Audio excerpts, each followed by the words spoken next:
The first rays of dawn filtered through the lace curtains, casting intricate patterns on the wooden floor of the small, cozy cottage. The smell of freshly baked bread wafted through the house, mingling with the crisp morning air. Jonathan Reed stirred in his bed, the familiar scents pulling him from his slumber. He reached out instinctively, searching for the warmth of his wife, Clara, beside him. His hand met cold, empty sheets. It had been like this for months now, ever since Clara disappeared without a trace. Jonathan sighed, sitting up and running a hand through his tousled hair.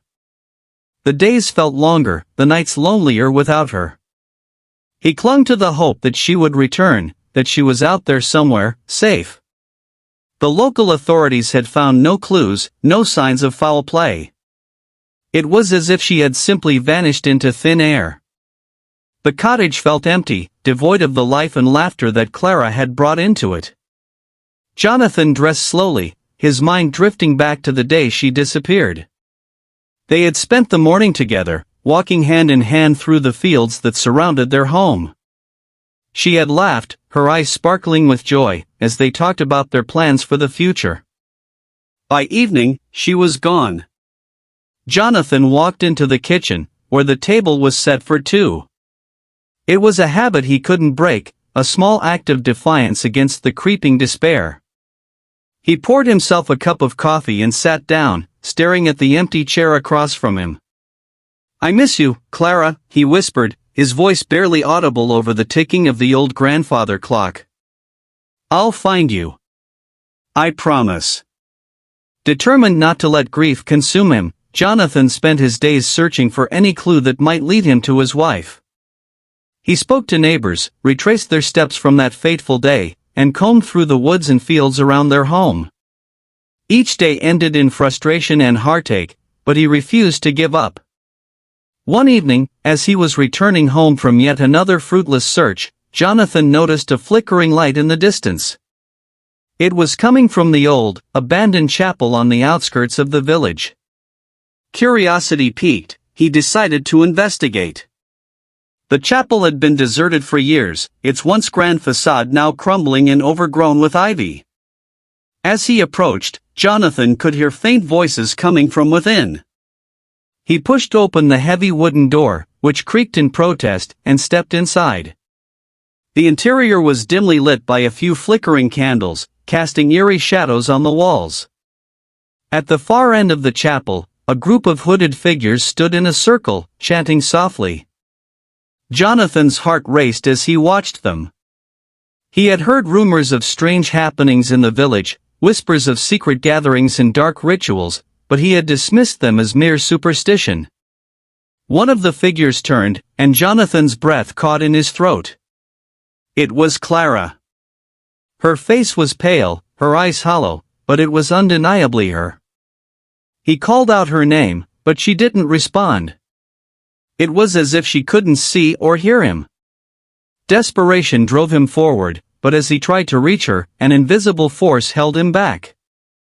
The chanting grew louder, filling the chapel with an oppressive energy. Jonathan struggled against the unseen barrier, his eyes locked on Clara's vacant gaze. Suddenly, the chanting stopped. The hooded figures turned in unison, their faces hidden in the shadows. A cold, menacing voice echoed through the chapel. "Leave, or suffer the consequences." Jonathan's heart pounded in his chest, but he refused to back down. "Clara," he shouted. "Come back to me." The hooded figures moved towards him, their intentions clear. Just as they were about to reach him, a blinding light filled the chapel. The figures recoiled, shielding their eyes. When the light faded, Clara was standing before him, her eyes no longer hollow but filled with confusion and fear. "Jonathan," she whispered, her voice trembling. He rushed to her, pulling her into his arms. "Clara, thank God. I thought I'd lost you." The hooded figures seemed to dissolve into the shadows, their presence no longer threatening. Jonathan led Clara out of the chapel, his mind racing with questions. What had happened to her? Where had she been? As they made their way back to the cottage, Clara began to recount her ordeal. She had been drawn to the chapel by an inexplicable force, her mind clouded and her memories hazy. The hooded figures had held her captive, using dark magic to keep her under their control. She didn't know why they had chosen her, but she was certain of one thing: she was free now, thanks to Jonathan. Back at the cottage, they sat by the fire, holding each other close. Jonathan listened as Clara told him about the strange dreams she had while under the hooded figure's spell. Dreams of a hidden world, of ancient powers and forbidden knowledge. She was afraid, but Jonathan reassured her that they would face whatever came their way together. Days turned into weeks, and life slowly began to return to normal. Clara's strength and spirit returned, and the cottage was once again filled with laughter and love. Jonathan never stopped wondering about the hooded figures and their dark rituals, but he was content to have his wife back. One evening, as they sat on the porch watching the sunset, Clara turned to Jonathan with a thoughtful expression. "Do you think they'll come back?" she asked softly. Jonathan shook his head. "I don't know.